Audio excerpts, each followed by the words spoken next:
बर मोहम्मद आले मोहम्मद सलावत।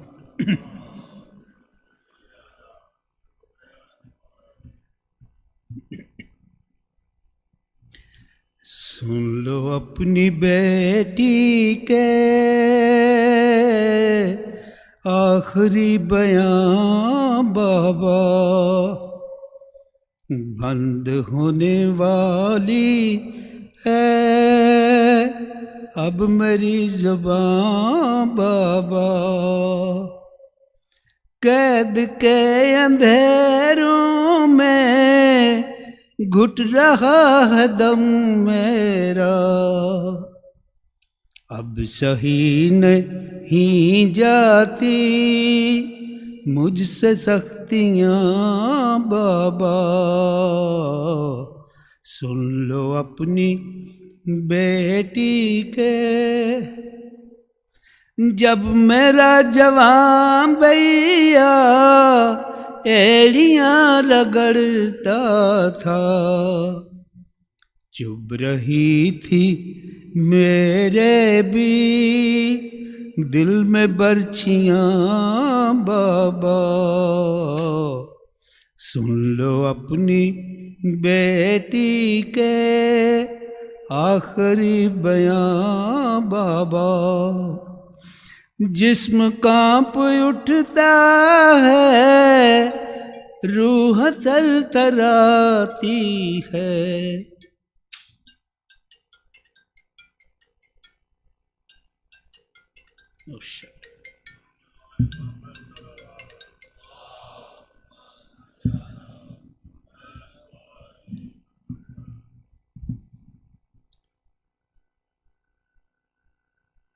जिस्म कांप उठता है, रूह थरथराती है, शिम्र हमको देता है ऐसी गुरकियाँ बाबा। जब गले लगाया था तुमने हमको मकतल में, आज तक रुलाता है आए वो समा बाबा। कान हो गए जख्मी, गाल हो गए नीले, जालिमों ने यूं छीनी मेरी बालियां बाबा। ये खबर नहीं मुझको कब जला मेरा दामन, दूर तक सर आँखों के सामने धुआं बाबा। और ये नज़ीर अपना है इसको बख्शवा देना, इसने रोज लिखी है मेरी दास्तां बाबा। सुन लो अपनी बेटी के आखिरी बयां बाबा, बंद होने वाली है अब मेरी ज़ुबान बाबा। बर मोहम्मद वाले मोहम्मद सलावत।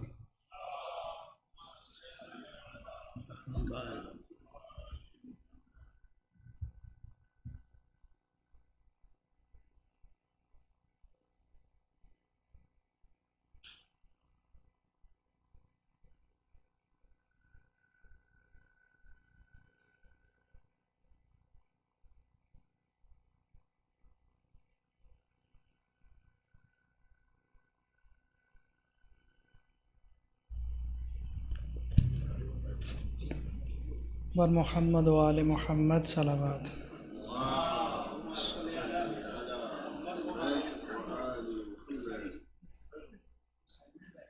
ये सोचता हूँ कि आबिद का हाल क्या होगा, असीर हो के वो जब शाम में गया होगा, असीर हो के वो जब शाम में गया होगा, ये सोचता हूँ।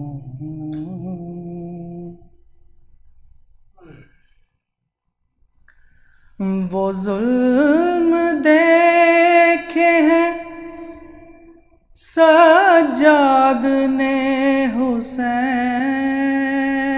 के बाद,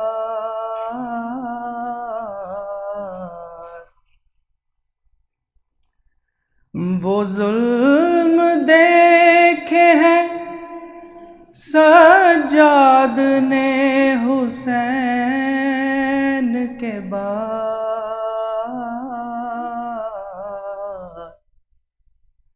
मुझे यकीन है अब तक भी रो रहा होगा, मुझे यकीन है अब तक भी रो रहा होगा, ये सोचता हूँ।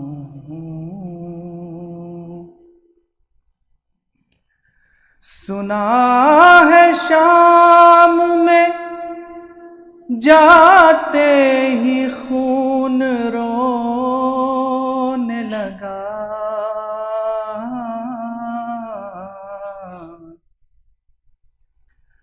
सुना है शाम में जाते ही खून रोने लगा,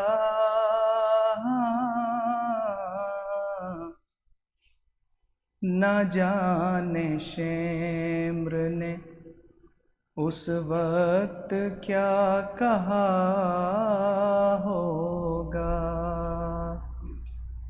न जाने शेम्र ने उस वक्त क्या कहा होगा,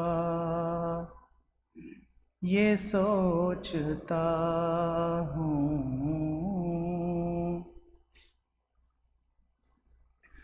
गले के तोक ने आबिद को क्या झुकाना था,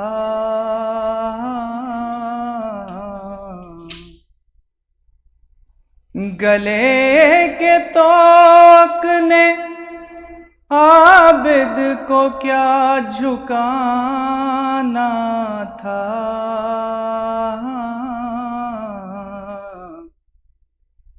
वो अपने खोए हुए लाल ढूंढता होगा, वो अपने खोए हुए लाल ढूंढता होगा, ये सोचता हूँ। वो याद करता तो होगा वतन की शाही को,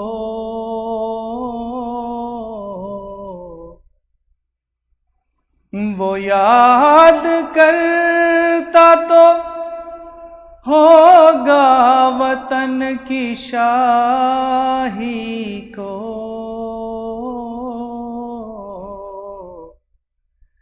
बहन को दफन जब परदेस में किया होगा, बहन को दफन जब परदेस में किया होगा, ये सोचता हूँ कि आबिद का हाल क्या होगा। सलावत।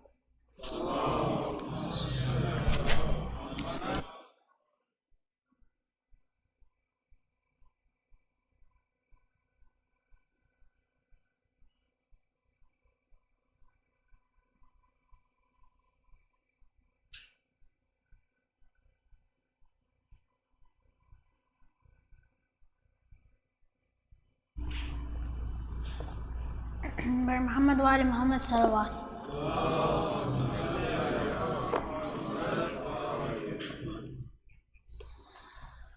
जब मुझे आप के कातिल ने है मारा बाबा, जब मुझे आप के कातिल ने है मारा बाबा, हर तमाचे पे सकीना ने, हर तमाचे पे सकीना ने पुकारा बाबा, जब मुझे आप के कातिल ने है मारा बाबा, जब मुझे आप के कातिल ने है मारा बाबा, मुझे बालों से पकड़ कर है तमाचे मारे, मुझे बालों से पकड़ कर है तमाचे मारे, मैंने सरशेम्र से मांगा जो तुम्हारा बाबा, जब मुझे आप के कातिल ने है मारा बाबा, जब मुझे आप के कातिल ने है मारा बाबा, वो जो दरिया अपने तोहफे में मुझे बाचे थे, वो जो दरिया अपने तोहफे में मुझे बाचे थे, उनको बेदर्दी से जालिम ने उतारा बाबा, जब मुझे आप के कातिल ने है मारा बाबा, जब मुझे आप के कातिल ने है मारा बाबा, आपके सीने पे आराम से सोने वाली, आपके सीने पे आराम से सोने वाली, सो के अब खाक पे करती है गुजारा बाबा, जब मुझे आप के कातिल ने है मारा बाबा, जब मुझे आप के कातिल ने है मारा बाबा, हर तमाचे पे सकीना ने, हर तमाचे पे सकीना ने पुकारा बाबा, जब मुझे आप के कातिल ने है मारा बाबा, जब मुझे आप के कातिल ने है मारा बाबा। सलवात।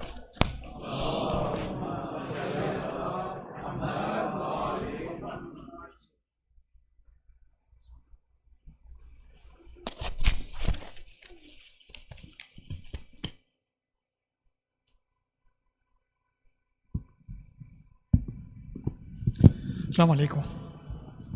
We are gathered here again on the fourth evening of this 5-day Khamsa Zainabiyya program at Razavi Community Center. Inshallah, we have the lecture tonight also by Sayyid Ali Imran, and inshallah tomorrow is Arbaeen day, the 20th of Safar.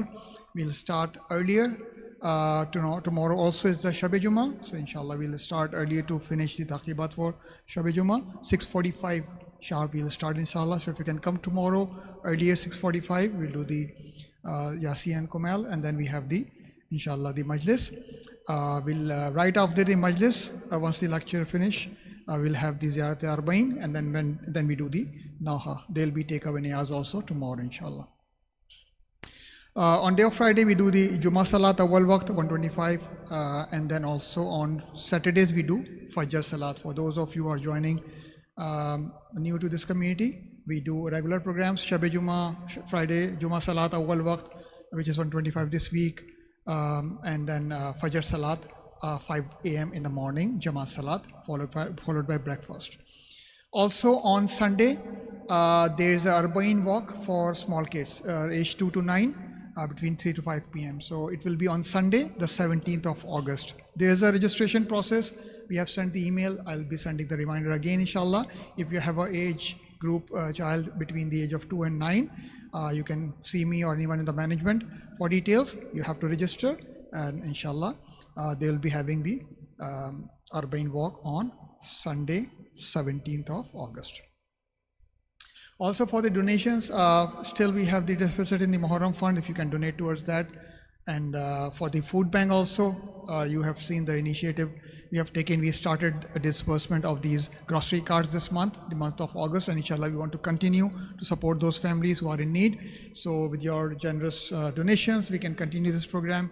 You can donate either on ad hoc basis as needed, or you can become a monthly donor, whatever small amount. This way we have this program inshallah continue as much as we can do, and we can expand this depending on the response we get. So it's a good initiative, inshallah, with your generous support, both the Muharram fund and for the this food bank. This program inshallah will continue. For Fatiha, request for the sponsor for tonight Tabarruk. Just remember all those volunteers that have been part of this committee for a long time, no longer with us. Marhumeen of Hazreen, also any Shohada, Milad Jafriya anywhere in the world, especially these recent wars and atrocities throughout the world. Remember them also. Our Mu'mineen, Kul Mu'mineen and Mu'minat, Muslimin and Muslimat. Al-Fatiha.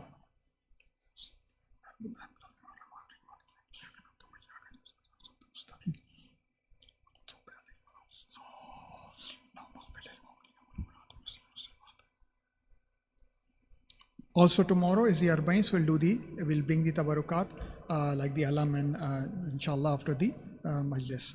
And now with your loud salawat, I could request Sayyid Ali Imran to come to the member. Bar Muhammad wa Ali Muhammad salawat. Allahumma.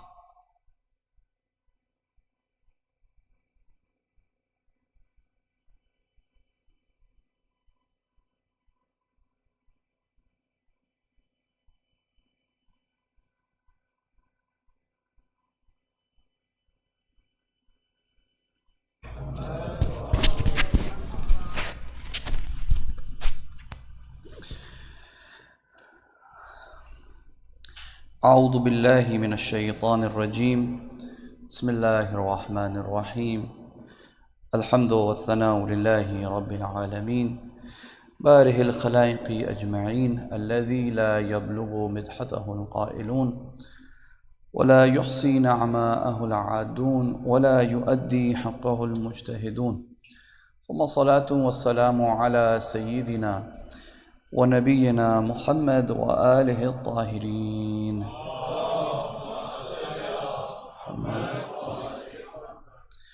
أما بعد، فقد قال الله تعالى في كتابه المجيد وقوله الحق بسم الله الرحمن الرحيم فبشر عباد الذي يستمعون القول فيتبعون أحسنه صلوا على محمد وآل محمد.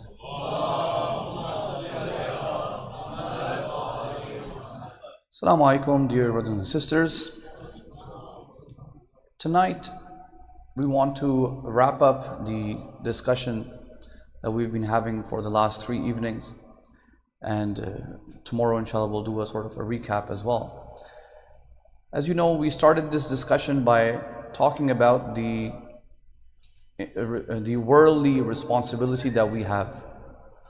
And we said that the most important worldly responsibility that we have in our day and age is the revival of the Islamic civilization. Obviously, this is not some sort of an overnight process. It's going to take many, many years and many decades. But we have to at least start working towards it. And I said that in order to start working towards it, we have to focus on education, we have to focus on our intellectual development. And I began talking about some of the barriers that are there which prevent us from moving forward in this arena. And I said one of the key things we need to solve is how we look at each other and how we sort of observe each other and how we interact with each other, whether it's people within our own communities or people outside of our communities. And we said that, and actually I started with this narration of Imam Ali alayhi salam, who said to his son, Sallu ala Muhammad wa ali Muhammad, he said, Ay bunayya, inni wa in lam akun umirtu umra man kana qabli. O my son, even though I have not lived as long as many of the people who have lived, in the past before me, but فَقَدْ نَظَرْتُ فِي أَعْمَالِهِمْ, but I looked into their actions and conduct, and I وَفَكَّرْتُ فِي أَخْبَارِهِمْ, and I thought and I reflected upon the things that I had heard about them. وَسِرْتُ فِي آثَارِهِمْ, and I sort of traveled and journeyed and analyzed, their heritage, their intellectual traditions, their conduct, and I studied them. حَتَّى عُدْتُ كَأَحَدِهِمْ, until as if I became like them, as if I lived with these people. That's how much I analyzed, and that's how I observed them. I didn't observe them from the lens of obsession over what they had. I didn't observe them from the perspective of flaw finding. I didn't observe them from the perspective of just blind imitation. No, فَكَّرْتُ فِي أَخْبَارِهِمْ, I contemplated over what they were doing. Even the word nazar in Arabic, it is not just about looking. It is actually a reflective type of looking, where you are looking but you are or analyzing. So nazar actually is not just I was looking at what they were doing. No, it is a type of a reflection. So it's a very important word that he has used. And he says that I studied them so much فَعَرَفْتُ صَفْوَ ذَلِكَ مِنْ قَدَرِهِ وَنَفَعَهُ مِنْ ضَرَرِهِ, until I understood the things that harmed these people, and I understood the things that benefited these people, and what will benefit me and what will harm me.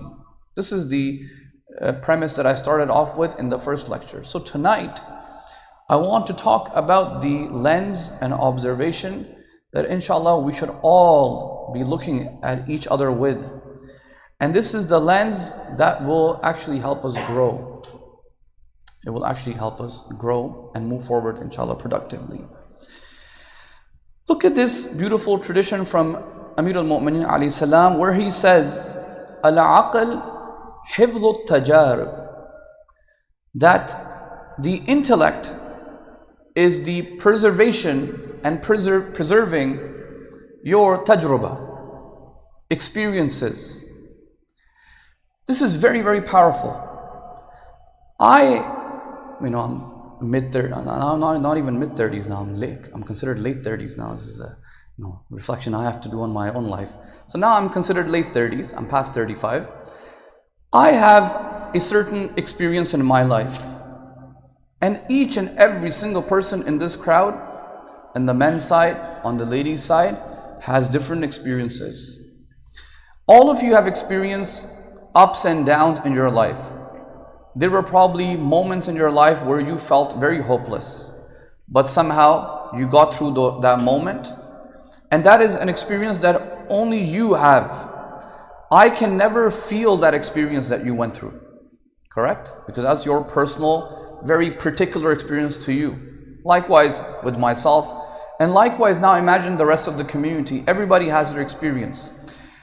Imam Ali is saying that the aql, the intellectual side of your community, is if we can preserve these experiences that everybody has had.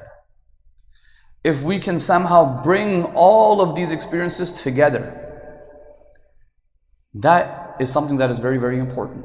Why? Look, in another tradition he will say, ما أكثر العبر وأقل الاعتبار.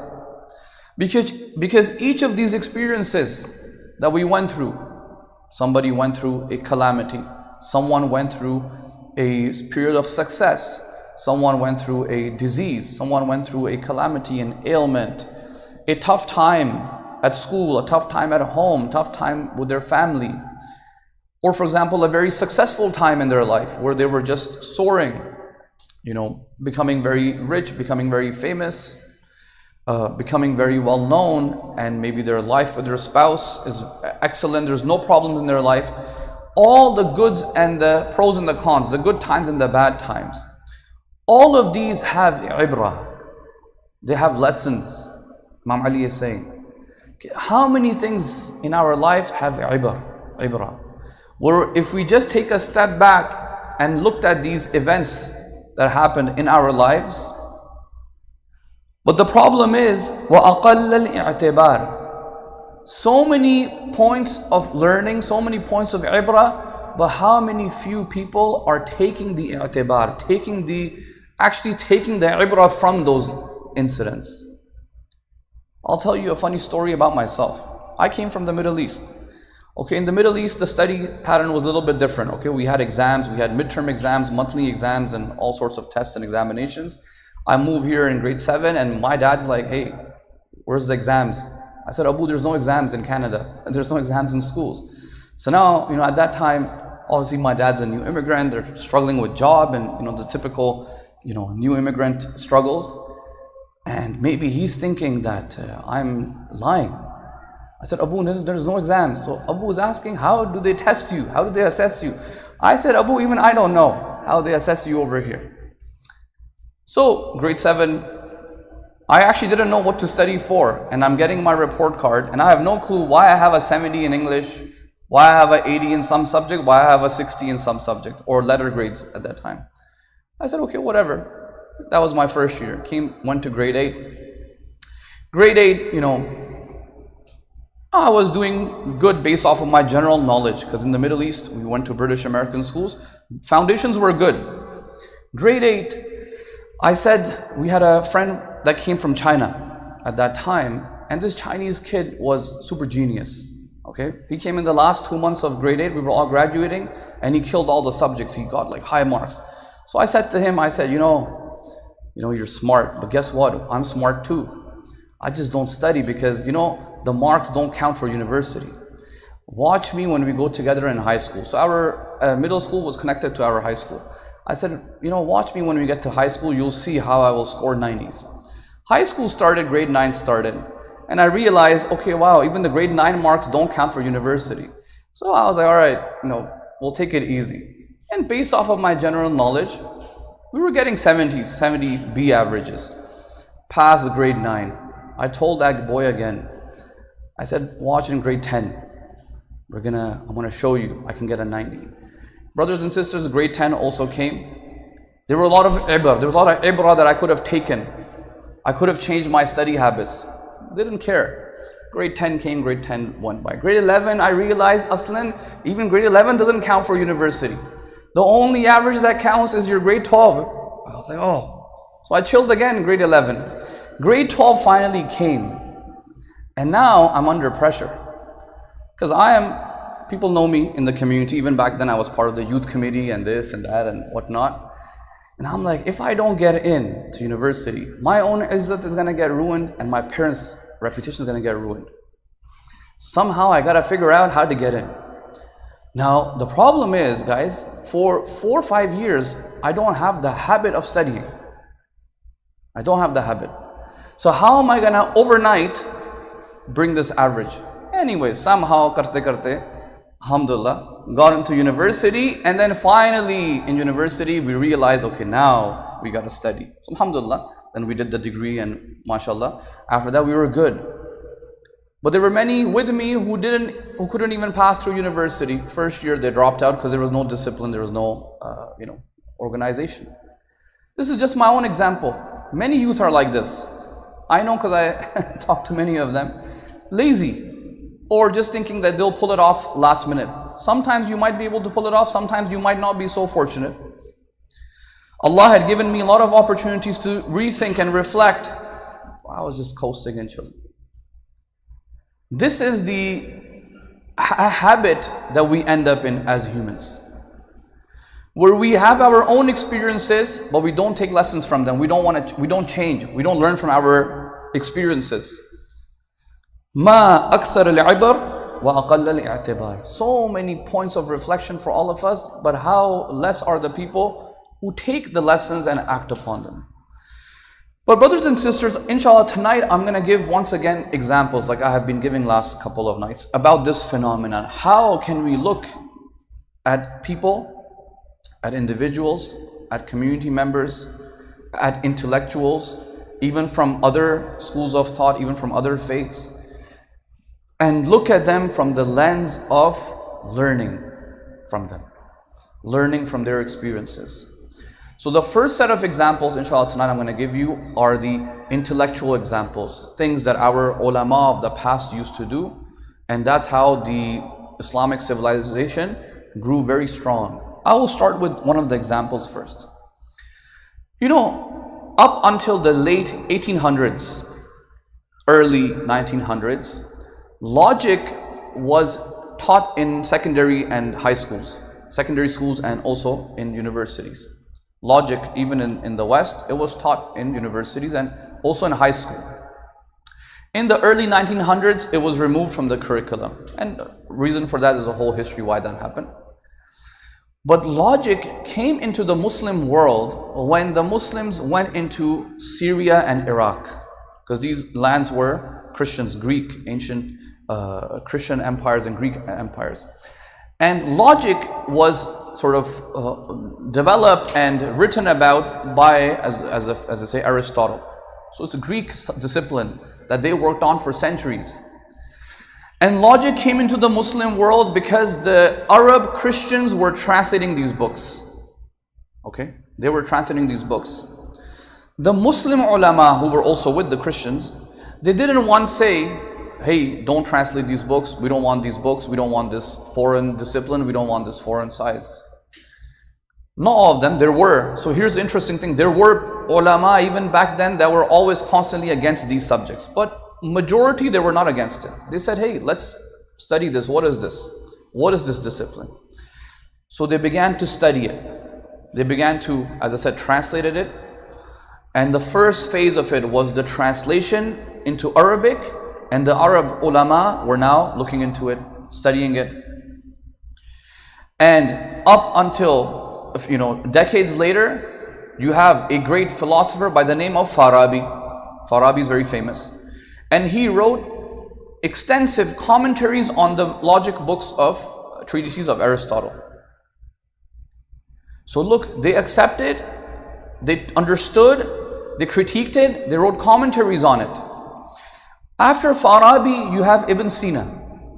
Ibn Sina is actually not a fan of Farabi. Farabi is, during the time of Baghdad, the school of Baghdad. Ibn Sina came later on. Ibn Sina says, hey, Farabi, you did a good job. Good job. Ibn Sina is, indebted to the school of Baghdad. But Ibn Sina has a problem with the school of Baghdad. So what did he say? He says, okay, mashallah, you guys did a good job. You studied this stuff, you translated it, you wrote your commentaries, but I'm going to take it to a next level. I'm going to reframe this entire discipline with our own lens, with our own flavor, with our own terminologies. And Ibn Sina created his own sort of school of thought in logic. Ibn Sina is influenced by Greek logic, but nobody calls Ibn Sina's logic Aristotle's logic. It is not Greek logic. It is Islamic. It's considered an Islamic discipline. And up until today, it is a prerequisite in all madrasas and all hawzat. Up until today. One of the first topics you must study is logic. And it was in due to, let's say, people like Ibn Sina and many other ulama came later on, Allama Hilli and Khaja Nasiruddin Tusi and so on. I'm saying they weren't scared.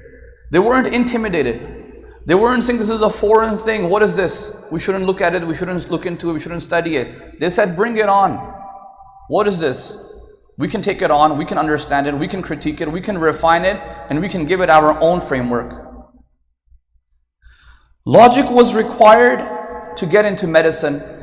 Logic was required to get into astronomy. Logic was required to go into mathematics. It was the foundational topic that was required for all other disciplines. Even until today, before you get into fiqh, before you get into usul al-fiqh, you must study logic. You have to study it. This is one example. Hifz al-tajarib. They preserved the tradition and the experiences of the past. They accepted it, they took it, they refined it, they critiqued it, and they presented something creative, new, different. It's not a copy-paste. Second example, one of the greatest scholars of the Muslim world, intellectual, is a scholar by the name of Abu Rayhan al-Biruni. Okay, he was a contemporary of Ibn Sina, and also other ulama like Sheikh Mufid and these other ulama. He's a contemporary. Abu Rayhan Biruni, especially the youngsters that are here, I would highly recommend you to go read up on this man. This guy's thinking was on a different level. Okay, Abu Rayhan Biruni. He is one of the individuals who's an expert in mathematics, expert in astronomy, expert in philosophy, expert in geography, expert in traveling. He is the one who traveled to India. He has a whole book about what was happening in India. And he lived with the people of India. And he says in his book, which became a very controversial statement even back then. And many people didn't like Abu Rayhan because of this.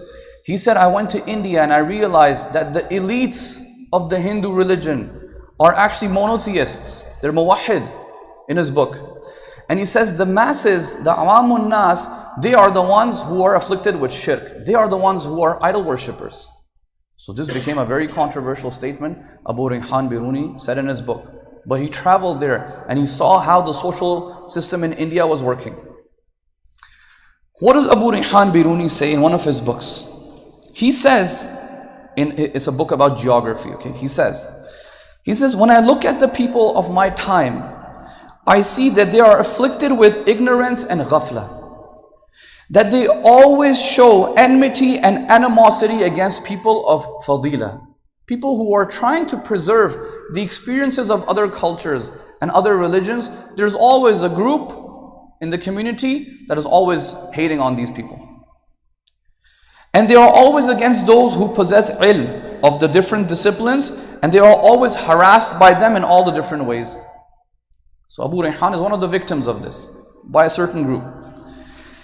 He says that animosity against these different disciplines like science and astronomy, there are some people who have an extreme attitude against it, which says that this discipline is misguidance and deviancy, and we rather stay away from it. So look, Abu Rayhan is also saying at that time, there's a group who is always just hating, always finding flaws, always saying this is from the kuffar and this and that. He says, hey, what's going on? But look, Abu Rayhan fortunately lived in a culture where that voice was not strong enough.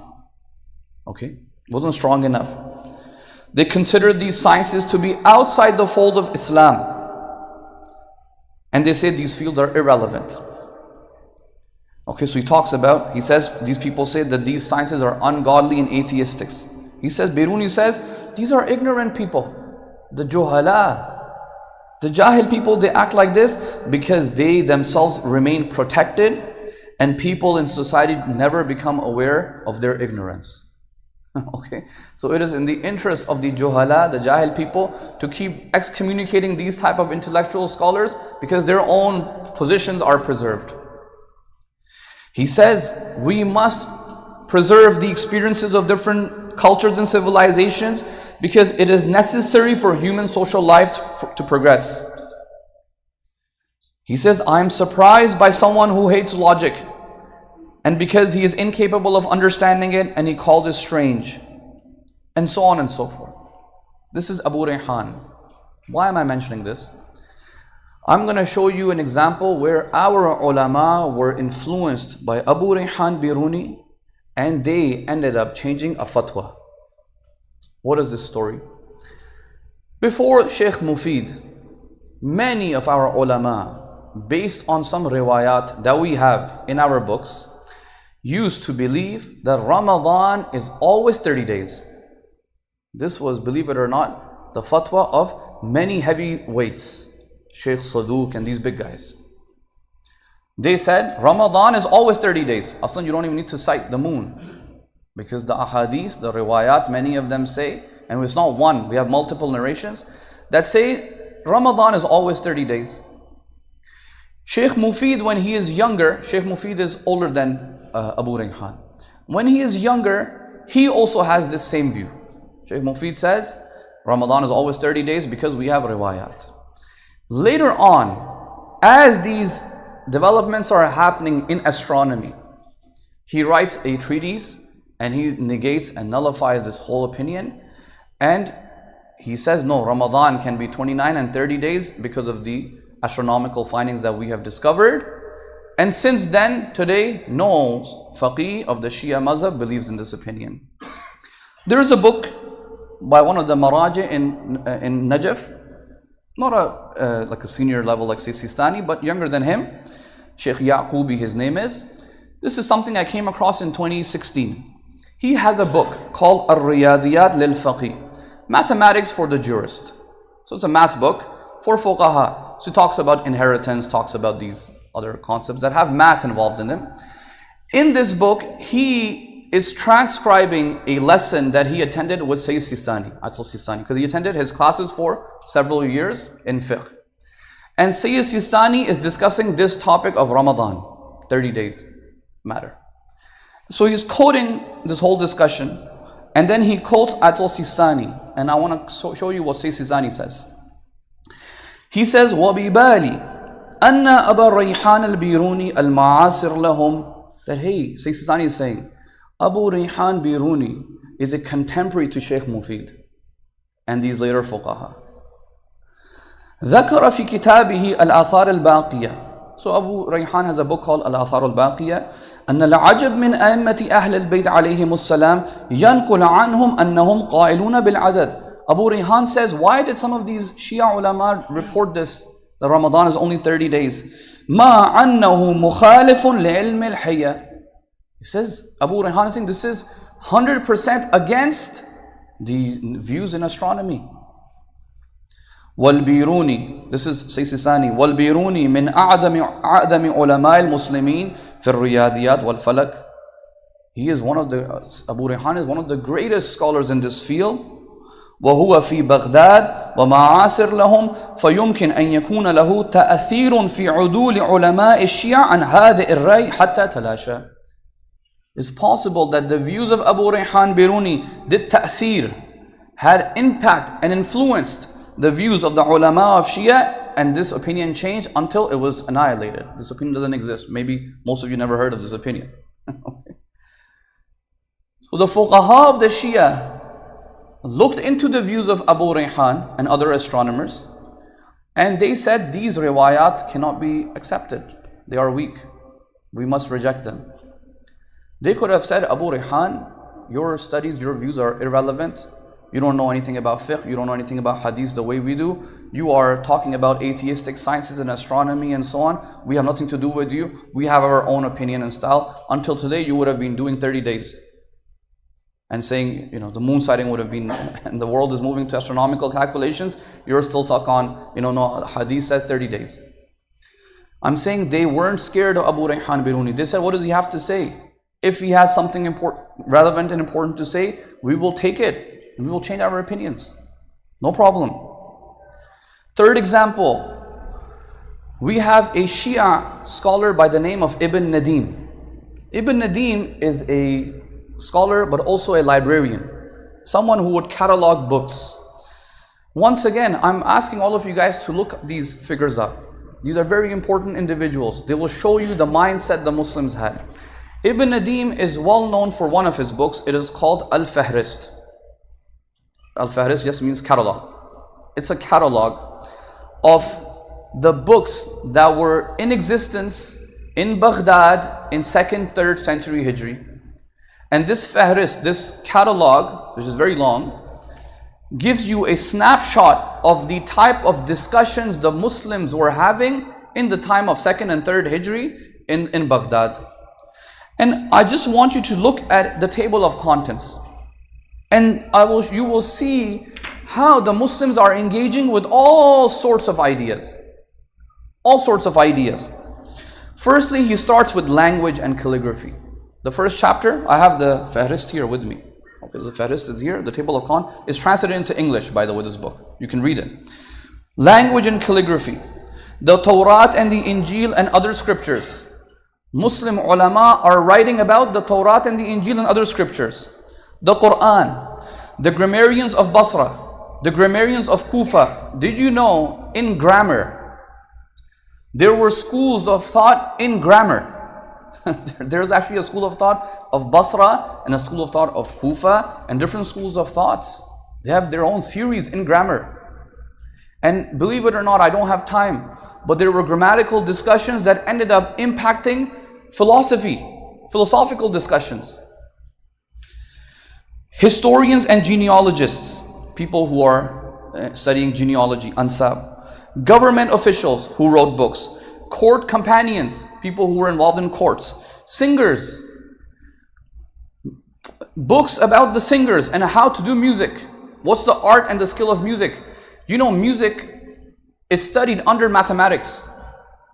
Classically, traditionally, music is based on mathematics. They were writing books on it. Jesters, comedy. They wrote books on the philosophy of comedy, how to do comedy, how to make a good joke, humor. We have some of these translated now in English as well, believe it or not. Poets of pre-Islam, poets of the Umayyad period, poets of the Abbasid period, Muslim sects, the Mu'tazila, the Shia, Imamiyya, Zaydiyya, the Khawarij, the people who are known as that time the people of Ahlul Zuhud. The word Sufi and Urafa was not very common back then. Zuhud, Ahlul Zuhud. What were their ideas? What were their books? Philosophy, the Greek philosophers, Al-Kindi, other scholars, mathematics, astronomy, medicine, Greek medicine, Islamic medicine, storytellers and stories. There was a whole phenomenon of the Qussas. There was a skill and a style to tell stories. They had books written about the art and the skill of this.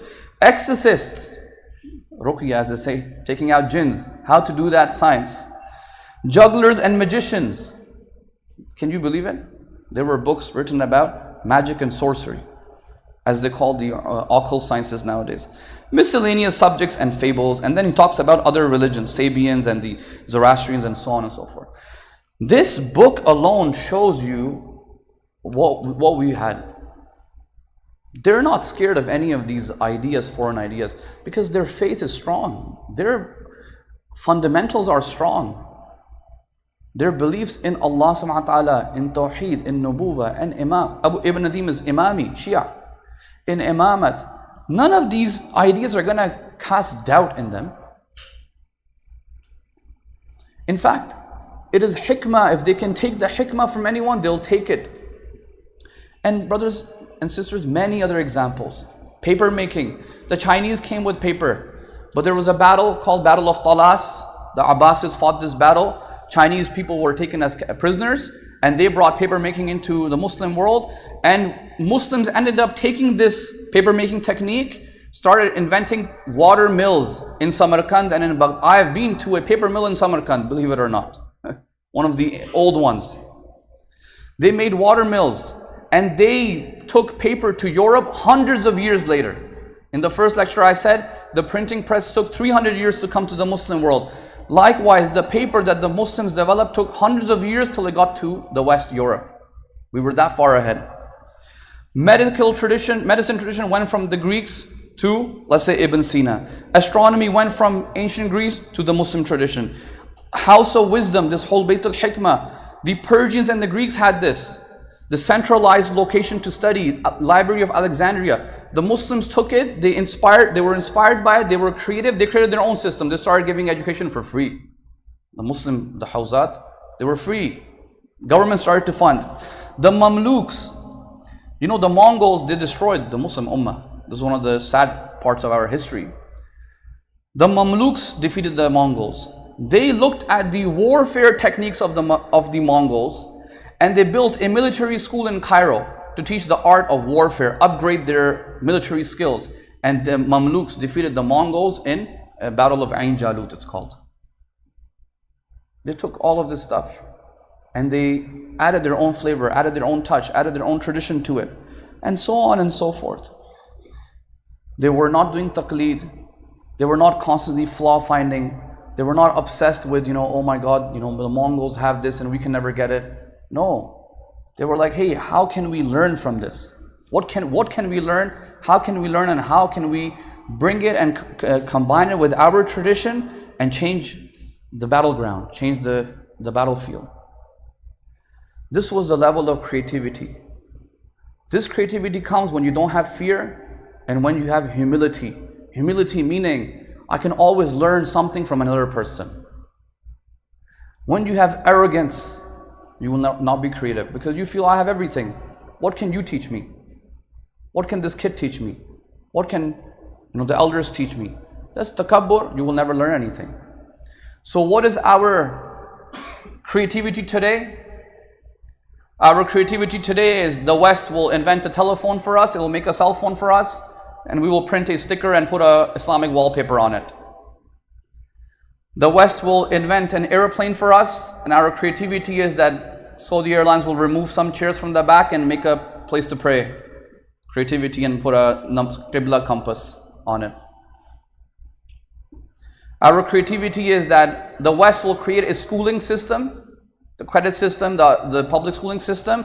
We will copy that exact same thing and we will say our kids have to wear the hijab and we will pray at 1 o'clock in school and we will call it an Islamic school. This is the level of our creativity today.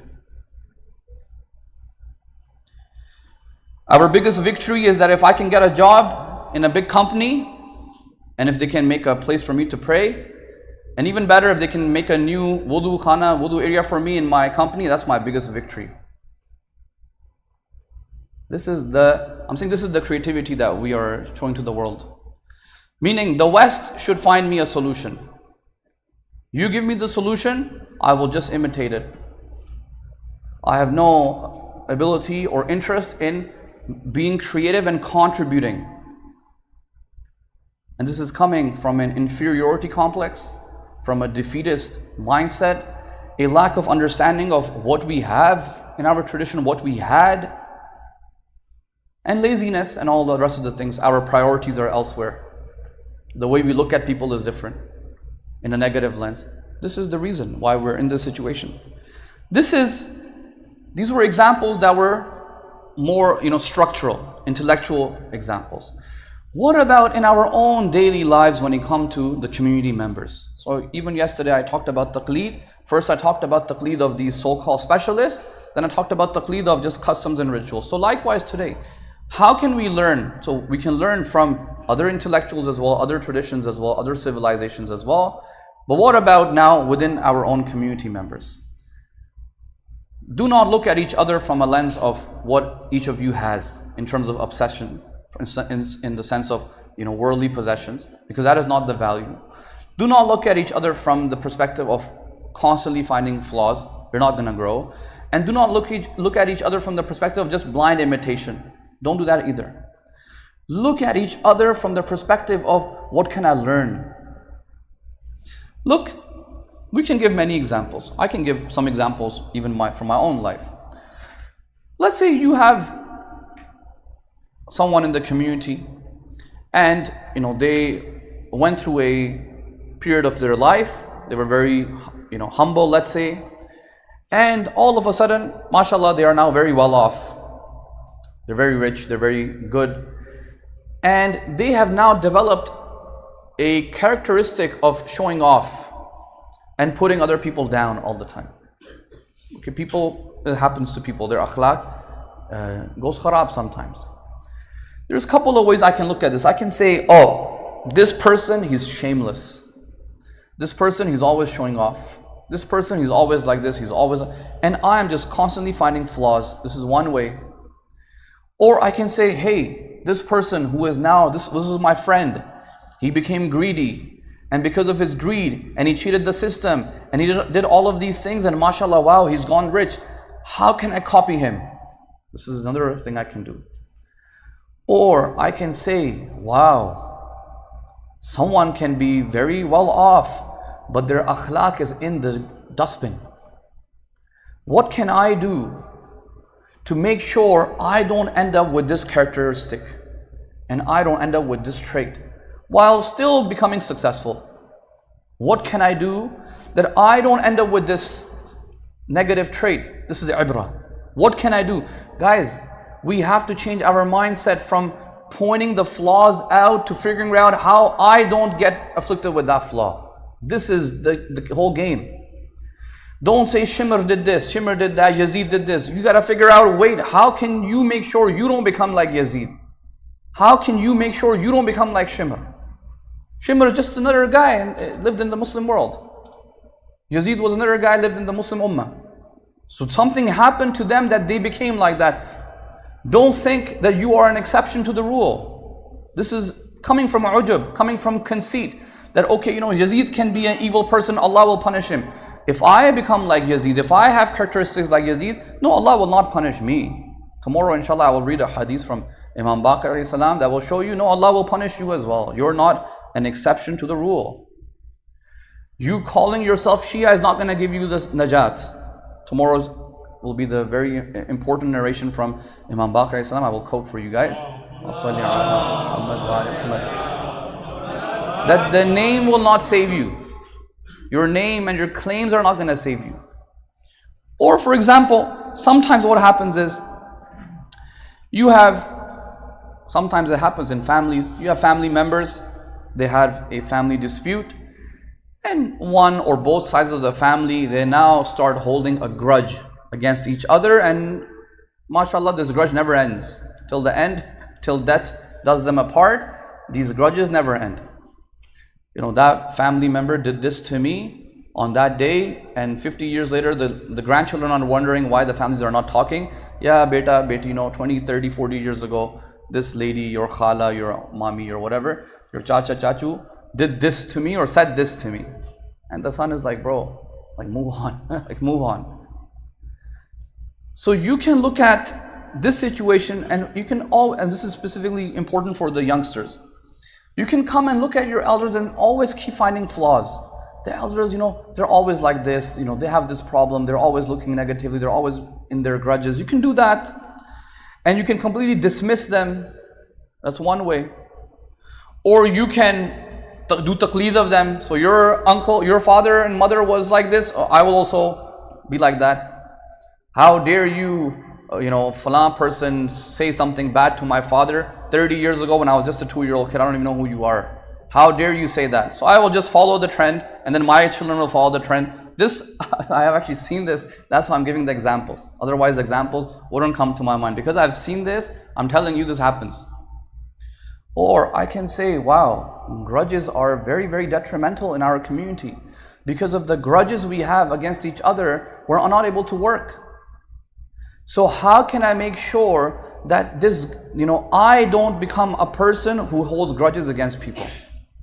There will be people who will do injustice with you. Okay, nobody is going to live a life of complete justice. No, there will be times where injustices will happen to you. There will be times where unfair things will happen to you. You need to figure out, what can I learn from this situation? Wow, this is what it looks like when people have grudges. It is ugly, it is disgusting. It is not beautiful, and it's hindering the growth.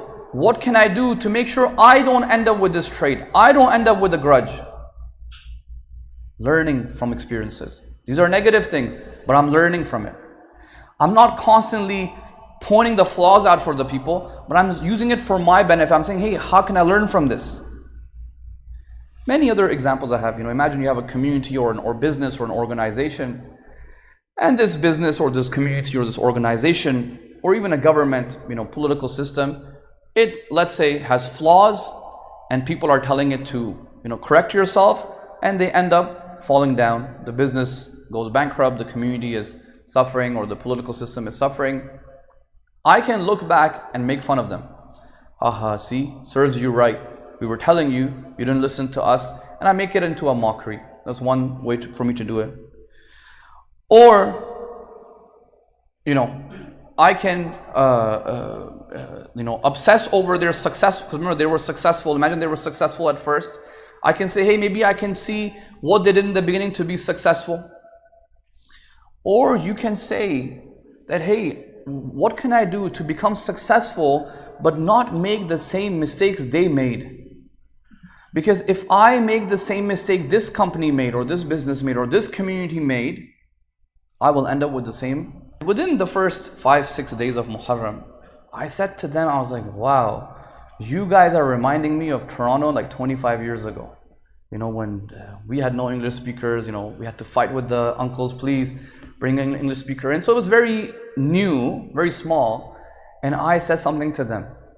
I said, brothers, I can give you a lot of advice.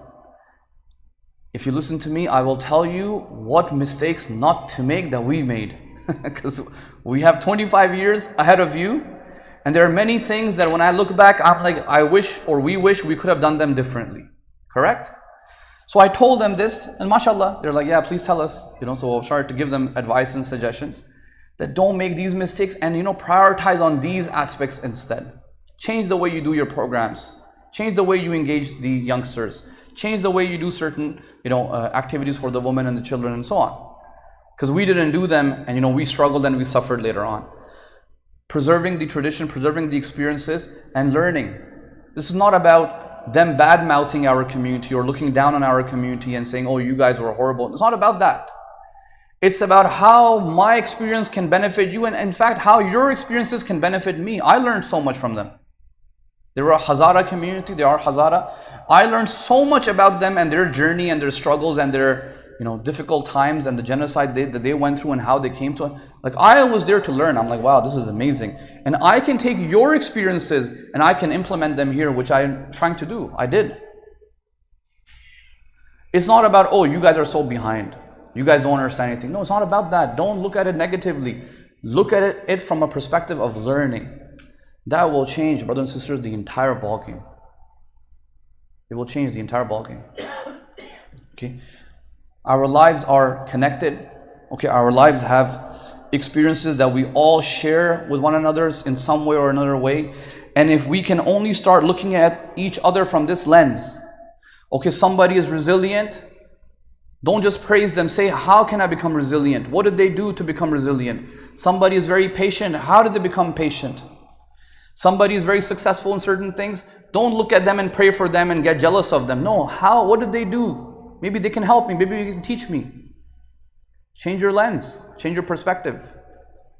And when, inshallah, look, imagine all of you start doing it. If all of us start doing it, everybody comes in with not fear and threat and intimidation and, oh my God, I might get called out. If everybody comes with the fact that, hey, we are all here to learn. We're humble. We have humility. We have responsibility as well. You have something to share. I have something to share. You will share your ideas. You will generate new things. You will become creative. That's how it's done. Creativity, that's what it is. It's tabadul ara, as they say. Exchange of ideas. Inshallah, tomorrow I will do a recap and extend a little bit more. I know my time is running out. But I have 2-3 points here, like quick points over here, where I said that, practically what can I do? Always engage with others, as I said, with humility, and always see what I can learn from the other side. This requires you to listen. If you're always talking, and you're not a good listener, that's not a good quality to have. Intellectual people are good listeners. They're always listening. They're seeing, what can I get? Ask, learn, and then filter it.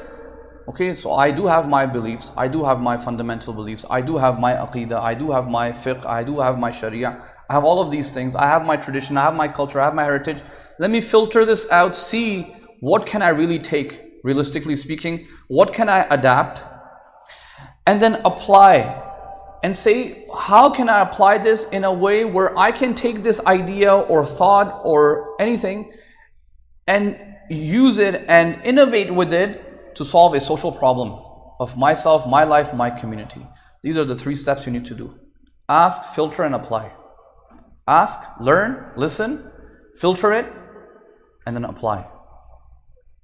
Inshallah, tomorrow I will extend on this a little bit more when I'm recapping it. What can the communities do to facilitate this? We have, mashallah, many centers.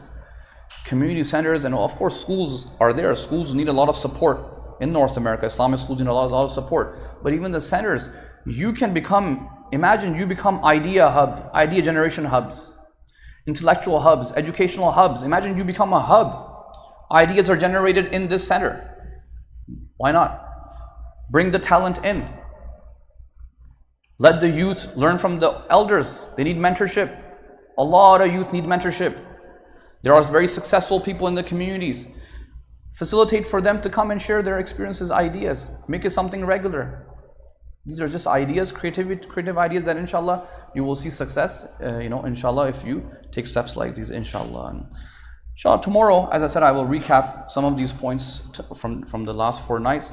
I will also mention the narration I said from Imam Baqir salam, where it talks about what does it really mean to be a Shia. Our mindset, we feel that, hey, as long as I am calling myself a Shia and just attending some rituals, inshallah, I will have my salvation. The Imam says, no, it's not enough.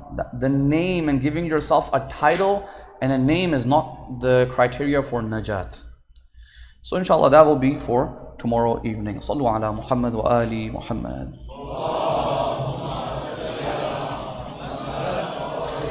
Sallallahu alayka ya Aba Abdullah. Sallallahu alayka ya Aba Abdullah. صلى الله عليك يا مظلوم أيها الشهيد بكربلاء عطشانا. May Allah's peace and blessings be upon you, my beloved Imam al-Hussein, the Imam who was killed by the shores of the Euphrates while his mouth was dry of thirst. May Allah's peace and blessings be upon you. Lady Zainab Salamullahi alayha ya al-Masa'ib. Brothers and sisters, tonight I will just recite a few lines from the Mattal. These are the lines that talk about the caravan of the women and the children entering the city of Sham. وصار القوم برأس الحسين ونسائه. The enemies, the army of Yazid la'natullahi alayh, took the head of Imam al-Hussein and the women folk and the prisoners. They took them towards Sham. فلما قربوا من دمشق دنت كلثوم من شم لعنة الله عليه. As they approach the city of Damascus, Kulthum, she approaches Shim لعنة الله عليه. فقالت له, she says to Shimr, لي إليك حاجة. O Shimr, I have a request to you. فقال ما حاجتك. Shimr said to Kulthum, what's your request? قالت إذا دخلت بنا البلد فاحملنا في درب قليل نظارا. O Shimr, when you make us enter the city of Sham, can you please take us from a door where there are not that many people looking at us? Don't take us through the door that is very busy, where people will be looking at our faces uncovered. Look at, brothers and sisters, what Shimr does. فَأَمَرَ فِي جَوَابِ سُؤَالِهَا. He gives command to his men. He gives a command to his men. أَن يُجْعَلَ الرُّؤُوسَ عَلَى الرِّمَاءِ فِي أَوْسَاطِ الْمَحَامِلِ. And he tells his men, his soldiers, to put the heads of the shuhada in front of the women folk, بَغْيًا مِنْهُ وَكُفْرًا, out of his animosity, out of his kufr. وَسَلَكَ بِهِمْ بَيْنَ النُّظَارِ عَلَى تِلْكَ الصِّفَاءِ حتى أتى بهم باب دمشق. And he made sure that the caravan of the women and the children and the heads of the shuhada was taken from the busiest door of Damascus. فوقفوا على درج باب المسجد الجامع حيث يقام السبي, until they brought them to the door of Masjid al-Jami', waiting for Yazid to prepare the court.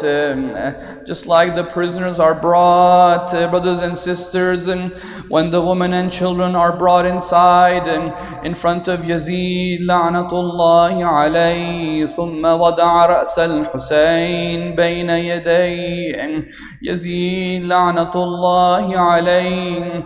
He asked for the head of Imam al-Husayn to be placed in front of him. ثم دعا يزيد عليه اللعنة بقضيب. Yazid, لعنة الله عليه, asked for a stick. فجعل ينكث به ثنايا الحسين. He began to hit the teeth of Abi Abdullah. Brothers and sisters, one of the companions of Rasulullah is sitting there. He says, وَيْحَكَ يَا يَزِيدَ, woe upon you, O Yazid. I saw the Holy Prophet myself kissing the head of Imam al-Husayn, kissing the head of Imam al-Mujtaba. At that time, Lady Zainab Salamullahi alayha nadat bi sawtin hazeen. She began to wail with a sorrowful voice, Ya Husayna, Ya Habib Rasulullah, Wa Husayna, O the beloved of Rasulullah, Ya ibn Makkah wa Mina, Ya ibn Fatimah al-Zahran, Ya ibn Amir al-Mu'mineen. Lady Zainab began to wail, Wa Husayna, ala la'natullahi ala al-qawmi al-zalimin. وسيعلم الذين ظلموا أي منقلب ينقلبون بأبي أنتم وأمي وأهلي ومالي وأولادي وأسرتي يا آل رسول الله. O Allah, we ask you to please accept this ibadat of ours tonight. Ya Allah, we ask you to please forgive all of our sins tonight. Ya Allah, we ask you to please help and assist and aid all the madlumeen, all of those who are being oppressed by the hands of the enemies.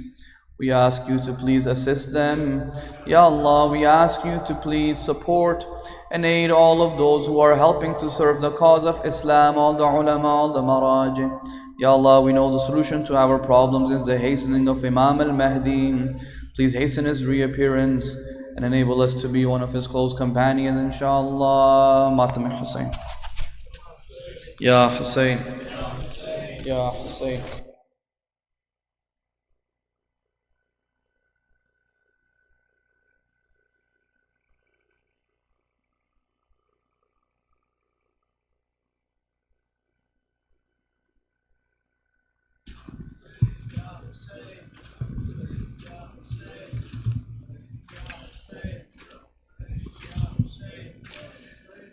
रिहा जिंदान से होकर के नबी की आल को यारो, ज़मीने Karbala पर आने की एक रात है बाकी। लिपट कर बाई की तुरबत से ज़ैनब का यूं रो रो कर निशान रेशमा दिखलाने की एक रात है बाकी। खुले सर बल्ब में फिरने की और खैमों को जलाने की, बयां यूं जुल्म सारा करने की एक रात है बाकी। एक ही शब की दुल्हन बेवा का लाश दुल्हा से रोकर सुनाने हाल खुले सर फिरने की एक रात है बाकी। लाश पे ज़ैनब रो के पुकारी भैया हमारा कोई नहीं है। लाश पे ज़ैनब रो के पुकारी भैया हमारा कोई नहीं है। खैमे जले और सज्जाद कैदी सती हमारा कोई नहीं है। लाश पे ज़ैनब रो के पुकारी भैया हमारा कोई नहीं है। देखो ए भाई मैं ज़हरा की जाई लाश पे आई हूँ बेपर्दा होकर। मारा गया है अब्बास गाजी कासिम दुलारा कोई नहीं है। लाश पे ज़ैनब रो के पुकारी भैया हमारा कोई नहीं है। लाश पे ज़ैनब रो के पुकारी भैया हमारा कोई नहीं है। बेकस यतीमों का काफिला भाई तू ही बता दे कहाँ लेके मैं जाऊं। लाश संभालूं या कुंबे को देखूं गम का किनारा कोई नहीं है। लाश पे ज़ैनब कोई नहीं है। लाश पे ज़ैनब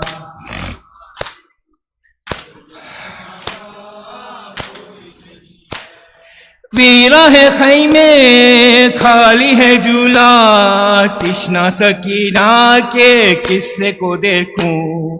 फिर कर जूही चूर प्यास बेटी अब तो सहारा कोई नहीं है। लाश पे ज़ैनब रो के पुकारी भैया हमारा कोई नहीं है। लाश पे ज़ैनब रो के पुकारी भैया हमारा कोई नहीं है। या हुसैन या हुसैन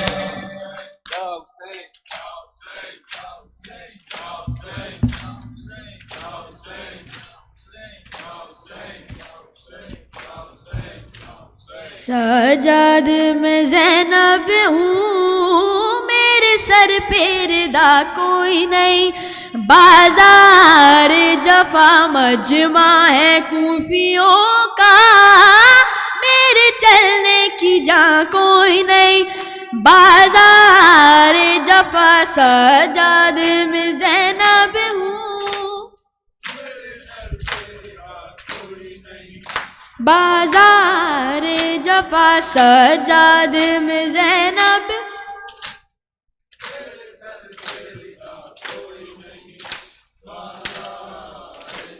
सजाद मेरे सर से 9 बार छनी चादर बलबे में नबी ज़ादी फिर वाई गई दर दर। मिल जाए रिदा मुझको और मेरी दुआ कोई नहीं।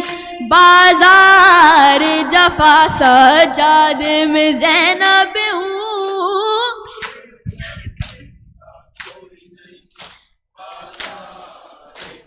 सजाद में ज़ैनब हूँ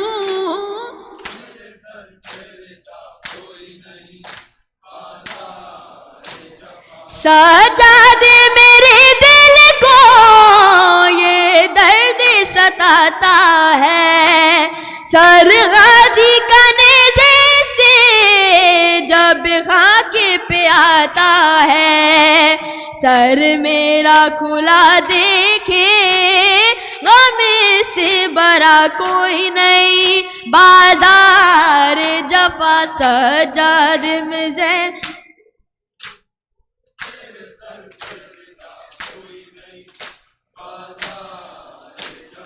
सजाद में ज़ैनब हूँ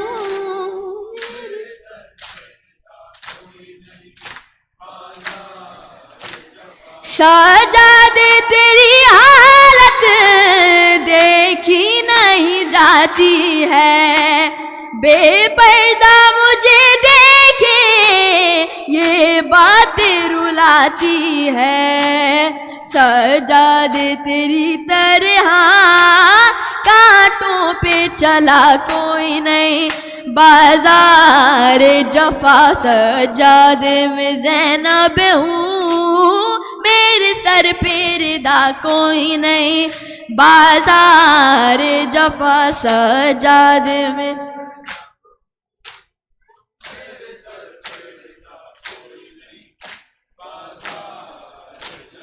मजमा है खूफियों का मेरे चलने की जा कोई नहीं बाजार जफा सजाद में ज़ैनब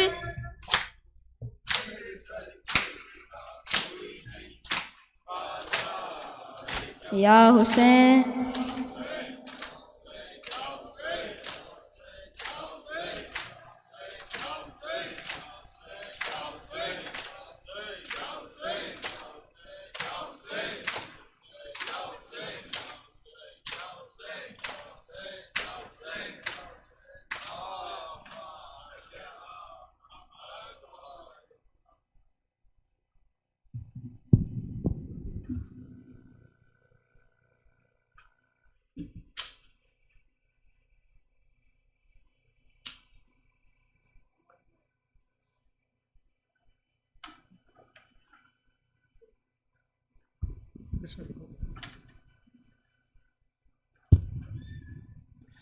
औज़ुबिल्लाहिमिनश्शैतानिर्रजीम बिस्मिल्लाहिर्रहमानिर्रहीम इन्नल्लाहा व मलाइकतहु युसल्लूना अलन नबी या अय्युहल्लज़ीना आमनू सल्लु अलैहि व सल्लिमू तस्लीमा अल्लाहुम्मा सल्लि अला मुहम्मद व आले मुहम्मद व अज्जिल फरजा अल्लाहु अकबर अल्लाहु अकबर अल्लाहु अकबर अल्लाहु अकबर अशहदु अन ला इलाहा इल्लल्लाह अशहदु अन ला इलाहा इल्लल्लाह अशहदु अन्ना मुहम्मदर रसूलुल्लाह अशहदु अन्ना मुहम्मदर रसूलुल्लाह अशहदु अन्ना अलियन वलियुल्लाह अल्लाहुम्मा सल्लि अला मुहम्मद व आलि मुहम्मद अशहदु अन्ना अलियन हुज्जतुल्लाह अल्लाहुम्मा सल्लि अला मुहम्मद व आलि हय्य अलस्सलाह हय्य अलस्सलाह हय्य अलल फलाह हय्य अलल फलाह हय्य अला खैरिल अमल हय्य अला खैरिल अमल अल्लाहु अकबर ला इलाहा इल्लल्लाह ला इलाहा इल्लल्लाह